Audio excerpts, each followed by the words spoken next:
विगत किछि दिन भितरे इंटरनेट रे एमिति किछि वीडियो एवं आर्टिकल भाइराल होउछि जाहाकु देखि लागुछि जेमिति 2025 रे महाप्रलय आसिबाकु जाउछि।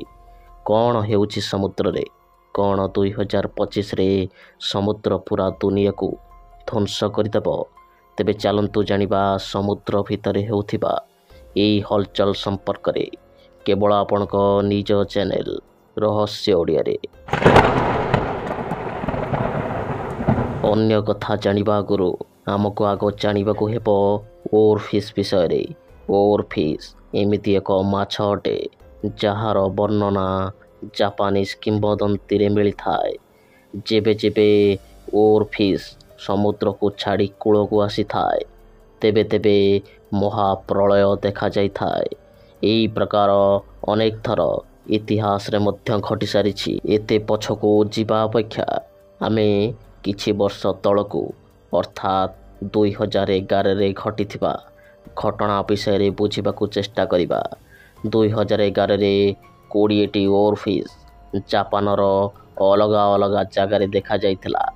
ओरफिश देखिबाकू खंडा परी होई थाए एवं साप परी पानी रे पहरी थाए एवं सदाबले चक चक देखा जाए एवं एमानक लंबा 4 फुट रु 30 फुट जाए होई थाए। एही माछ जापान रे 2011 रे 2टी अलगा अलगा जगार देखा जाइथिला। एहा देखा जिबार ठीक 2 रु 3 दिन परे जापान रे इतिहास रो बड़ सुनामी आसीथिला। 2013 रे मध्य यही ओरफिश कैलिफोर्निया रो 2टी अलगा अलगा जगार देखा जाइथिला एवं एहा परे कैलिफोर्निया रे मध्य बहुत बड़ भूमिकंप आसीथिला। 2017 रे मध्य यह फिलिपीन्स रो अलगा अलगा जगार देखा जाइथिला। यह परे सेठारे 6.6 तीव्रतार भूमिकंप देखा जाइथिला। हेले वर्तमान अर्थात 2025 रे यही माछ मेक्सिको ऑस्ट्रेलिया एवं सैंडियागो रे देखा जाइछि। केवल ओरफिश नुहे बरं आंग्लर फिश नामक एक माछ अछि जी कि समुद्र रे सेई जगार रही थाए जेउठी सूर्य किरण पहुँची पारे नहीं, जाहाकू डार्क सी बा अंधारुआ समुद्र कहा जाए। से माछ मध्य ऊपरे आसी पहुँचुथिबार देखा जाइछि जहार फोटो इंटरनेट रे मध्य भाइराल हेउछि एवं आपण मानक मध्यरु अनेक एई फोटो देखिथिबे मध्य आम ओडिशा रे मध्य लक्ष लक्ष कइंछ समुद्र को छाड़ी कूल रे चालुथिबार देखा जाइछि। इहा सह गोवा रे मध्य लक्ष लक्ष माछ समुद्र कूल रे डेउथिबार देखा जाइथिला जेउथिरे गोटे लोक सेई माछ मानक सह खेलुथिबार वीडियो भाइराल हेबारे लागिछि। बोध हुए से लोकटी समुद्र तले कौन हेउछि कौन घटिबाकू जाउछि ए विषय रे जानी नहीं। तेबे एगुड़िक जहाँ भी घटुछि एगुड़िक देखि आमको खुशी मनैबा दरकार ना यह भाविबा दरकार जे कौनसी एक भयंकर विपद आगको आसिबाकू जाउछि।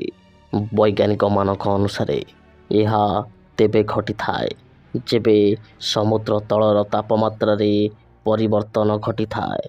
एई किछि दिन तले ओडिशा रे मध्य भूमिकंप होइथिला एवं पूरी समुद्र तले थिबा प्लेट गुड़िकरे किछि असामान्य परिवर्तन घटिथिबार न्यूज आपण माने निहाती देखिथिबे।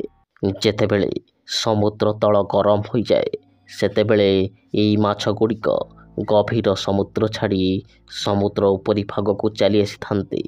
यह छाड़ा समुद्र रे भूमिकंप हेले मध्य एई माछ गुड़िक ऊपर को चली आसीथांते। हेले किछि लोक कथा अनुसारे जेबे जेबे समुद्रर एई जीव माने समुद्र को छाड़ी बाहर को चली आसंती तेबे तेबे महाप्रलय आसी थाए।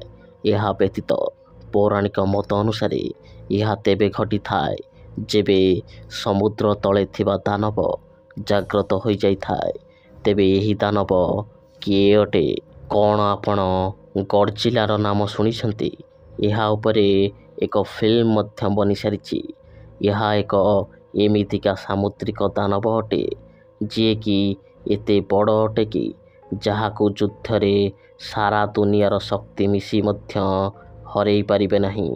ଏହା ଛଡ଼ା ଲେୱାଇଥନ୍ ନାମକ ଏକ ବିଶାଳ ସାପ, ଯାହା ଉପରେ ଏକ ଫିଲ୍ମ ମଧ୍ୟ ବନିସାରିଛି, ଯାହାର ନାଁ ଡି-ୱାର୍ ଅଟେ। ଏହା ଏକ ଏପରି ସର୍ପ ଅଟେ, ଯଦି ଏହା ଉପରକୁ ଆସିଯାଏ ତେବେ 1000 ଶିପ୍କୁ ମଧ୍ୟ ନିମିଷିକରେ ଗିଳି ଦେଇପାରେ। ଏହା ଛଡ଼ା ଆମ ହିନ୍ଦୁ ପୁରାଣ ଅନୁସାରେ ଯେତେ ପ୍ରକାର ସର୍ପ ଅଛନ୍ତି, ଯେପରି କାଳିଆ ନାଗ, ତକ୍ଷକ ନାଗ ଏବଂ ଯେତେ ବି ନାଗକୁଳର ସର୍ପ ଥିଲେ, ଏ ସମସ୍ତ ଅମରତ୍ୱ ବର ପ୍ରାପ୍ତି ହୋଇଥିଲା। ଏସବୁ ଆଜି ମଧ୍ୟ ଜୀବିତ ଅଛନ୍ତି ଏବଂ କେଉଁଠି ନା କେଉଁଠି ଏମାନେ ବାସ କରୁଛନ୍ତି। ତେବେ ଆମ ହିନ୍ଦୁ ପୁରାଣ ଅନୁସାରେ ଏକ ଏମିତି ବି ସମୟ ଆସିବ, ଯେବେ ଏହି ସବୁ ସାପ ଯିଏକି ସମୁଦ୍ର ତଳେ ଶୋଇ ରହିଛନ୍ତି, ସେ ସମସ୍ତ ବାହାରକୁ ଚାଲି ଆସିବେ। ଦୁନିଆରେ ଯେତେ ବି ବୈଜ୍ଞାନିକ ଅଛନ୍ତି, ସେମାନେ ଆଜି ଯାଏ କେବଳ 20% ସମୁଦ୍ର ଜାଣିପାରିଛନ୍ତି। ଆଉ 80% ସମୁଦ୍ରରେ କେଉଁ ପ୍ରକାର ଜୀବ ରହୁଛନ୍ତି, ତାହା କାହାକୁ ବି ଜଣା ନାହିଁ। ତେବେ କେମିତି କ'ଣ ଘଟିଲା ଯେ ସାରା ଦୁନିଆର ବୈଜ୍ଞାନିକ ସମୁଦ୍ର ଉପରେ ରିସର୍ଚ୍ଚ କରିବା ହିଁ ଛାଡ଼ିଦେଲେ? କହିବାକୁ ଲାଗିଲେ କି ସମୁଦ୍ରକୁ ସେମାନେ ବୁଝିପାରୁନାହାନ୍ତି, ତେଣୁ ସେମାନେ ସମୁଦ୍ର ଛାଡ଼ି ପୃଥିବୀ ବାହାରେ ଥିବା ଗ୍ରହମାନଙ୍କ ବିଷୟରେ ରିସର୍ଚ୍ଚ କରିବାକୁ ଲାଗିଲେ। ତେବେ ଏହି ସବୁ ଘଟଣାକୁ ଟିକେ ସାଇଡ୍ କରନ୍ତୁ। ଆଜିକାଲି ଇଣ୍ଟରନେଟ୍ରେ କିମ୍ବା ବାସ୍ତବରେ ଆପଣ ଦେଖିଥିବେ, ଯେଉଁ ଶାଗୁଣା ପ୍ରଜାତି ଗୋଟିଏ ସମୟରେ କୁହାଯାଉଥିଲା କି ଏମାନେ ବିଲୁପ୍ତ ହେବାକୁ ବସିଲେଣି, ହଠାତ୍ ଏମାନଙ୍କୁ ଦୁନିଆର ଅଲଗା ଅଲଗା ଜାଗାରେ ଦେଖିବାକୁ ମିଳୁଛି ଏବଂ ତାହା ପୁଣି ଅନେକ ସଂଖ୍ୟାରେ। ଏମିତି କିଛି ଘଟିବାକୁ ଯାଉନି ତ? କୁଢ଼ କୁଢ଼ ଶବର ଭଣ୍ଡାର ଲାଗିବନି ତ, ଯାହାକୁ ଏମାନେ ଖାଇବାକୁ ବାହାରକୁ ଆସିଛନ୍ତି? ଜାପାନିଜ୍ ଲୋକ କଥା ଅନୁସାରେ ଓରଫିସ୍କୁ ମହାପ୍ରଳୟର ମାଛ କୁହାଯାଏ। ଆପଣ ମଧ୍ୟ ଇଣ୍ଟରନେଟ୍ରେ ଓରଫିସ୍ ସର୍ଚ୍ଚ କରି ଦେଖନ୍ତୁ, ଆପଣଙ୍କୁ ଡୁମ୍ସଡେ ଫିସ୍ ଲେଖା ଦେଖିବାକୁ ମିଳିବ। ଏହା ଏକ ଏମିତି ମାଛ ଯାହା ମହାପ୍ରଳୟକୁ ସଂକେତ କରିଥାଏ। ଏହି ମାଛ ସେହି ସମୟରେ ବାହାରିଥାଏ ଯେଉଁ ସମୟରେ ପ୍ରଳୟର ଆରମ୍ଭ ହେବାକୁ ଥାଏ। ଜାପାନିଜ୍ କିମ୍ବଦନ୍ତୀ ଅନୁସାରେ ଓରଫିସ୍ ସମୁଦ୍ରର ଏତେ ଗଭୀରତାରେ ରୁହେ ଯେ, ଯେଉଁଠି ଏକ ବିଶାଳ ଦାନବ ଶୋଇ ରହିଛି। ଯେତେବେଳେ ଏହି ଦାନବ ନିଦରୁ ଉଠିଥାଏ, ସେତେବେଳେ ଏହି ଓରଫିସ୍ ସମୁଦ୍ରର ଗଭୀରତାରୁ କୂଳକୁ ଚାଲି ଆସିଥାଏ ଏବଂ ମଣିଷ ସମାଜକୁ ଏହା ସନ୍ଦେଶ ଦେଇଥାଏ କି ସାବଧାନ ହୋଇଯାଅ, ଯୁଗ ଯୁଗରୁ ଶୋଇଥିବା ଦାନବ ନିଦରୁ ଉଠିଗଲାଣି। ତେବେ ଏଇ ଯେଉଁ ଛୋଟ ଛୋଟ ଜୀବ ସମୁଦ୍ରରେ ରୁହନ୍ତି କିମ୍ବା ଆମ ଚାରିକଡ଼ରେ ରୁହନ୍ତି, ଏମାନଙ୍କୁ ବିପଦର ପୂର୍ବାଭାସ ଜଣାପଡ଼ିଯାଏ। ସେଥିପାଇଁ ଏମାନେ ଅଜବ ଅଜବ ହରକତ କରିଥାନ୍ତି। ଶେଷରେ ଏତିକି କହିବି, ଏପରି ଖବର ଶୁଣି କିମ୍ବା ଦେଖି ଆଦୌ ଭୟଭୀତ ହୁଅନ୍ତୁ ନାହିଁ। ଲାଇଫ୍ ଯେମିତି ଚାଲୁଛି ଚାଲିବାକୁ ଦିଅନ୍ତୁ। ଜୀବନକୁ ଉପଭୋଗ କରନ୍ତୁ। ଯାହା ଘଟିବାର ଥିବ ତାହା ତ ନିଶ୍ଚୟ ଘଟିବ, ତେଣୁ ଭୟଭୀତ ନ ହୋଇ ନିଜ ଜୀବନକୁ ଉପଭୋଗ କରନ୍ତୁ। ଆଜି ପାଇଁ ବାସ୍ ଏତିକି। ଭିଡ଼ିଓ କେମିତି ଲାଗିଲା କମେଣ୍ଟ ବକ୍ସରେ ଲେଖିବାକୁ ଭୁଲିବେନି ଏବଂ ଏହିପରି ଭିଡ଼ିଓ ପାଇଁ ଆମ ଚ୍ୟାନେଲକୁ ସବସ୍କ୍ରାଇବ୍ କରିବାକୁ ମଧ୍ୟ ଭୁଲିବେନି।